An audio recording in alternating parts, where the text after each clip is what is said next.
السلام علیکم۔ محرم اسلامی سال کا پہلا مہینہ ہے اور اس کے پہلے 10 دن بڑی فضیلت و برکت کے ہیں، اور 9 اور 10 محرم کو اس کے پہلے 10 دن ہی لیکن بہت فضیلت و برکت کے ہیں، لیکن اگر ان کے آخری جو 9 اور 10 محرم میں جو کرنے کے کام ہیں اس کے بارے میں جو ہے وہ آج کے ایک چھوٹی سی ویڈیو میں آپ کے ساتھ شیئر کر رہی ہوں۔ سب سے پہلے تو آپ جو ہے وہ جتنی بھی قرآن مجید کی تلاوت کر سکتے ہیں، نوافل پڑھ سکتے ہیں، ان دنوں میں کریں، لیکن 9 اور 10 محرم کو کہتے ہیں کہ ایک مرتبہ سورہ یاسین پڑھنے سے 10 قرآن مجید پڑھنے کا ثواب ملتا ہے، تو لازمی یقینی بنائیں۔ سورہ یاسین کو اتنی بڑی نہیں ہے، اور وہ ایسی چیز ہے سورہ یاسین قرآن پاک کا دل ہے، جب آپ کسی کی چیز کی سورہ کی تلاوت کرتے رہتے ہیں تو جلدی اس کی تلاوت ہو جاتی ہے۔ تو آپ نے ان دنوں میں آپ نے لازمی صبح شام چاہے ہر نماز کے بعد آپ ایک مرتبہ سورہ یاسین کی تلاوت کریں تو 10 قرآن مجید پڑھنے کا ثواب آپ کو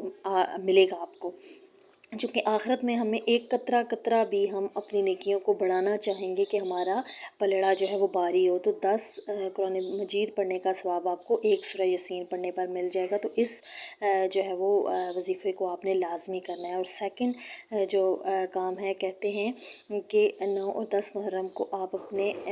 جیسے کہ آپ جانتے ہیں کہ حضور پاک صلی اللہ علیہ وسلم اپنی آنکھوں میں سرما ڈالا کرتے تھے، جس سے آپ کی آنکھیں صاف ہوتی تھی اور روشن، اور آپ 3 سلائیاں لگایا کرتے تھے۔ تو کہتے ہیں کہ 9 اور 10 محرم کو آپ سرما اپنی آنکھوں میں ڈالیں، پورا سال آپ کی آنکھیں کی بنائی جو ہے وہ محفوظ رہے گی، آپ ہر طرح کی بیماری سے یا کسی وبا سے محفوظ رہیں گے۔ اور حضور پاک صلی اللہ علیہ وسلم کا ارشاد ہے کہ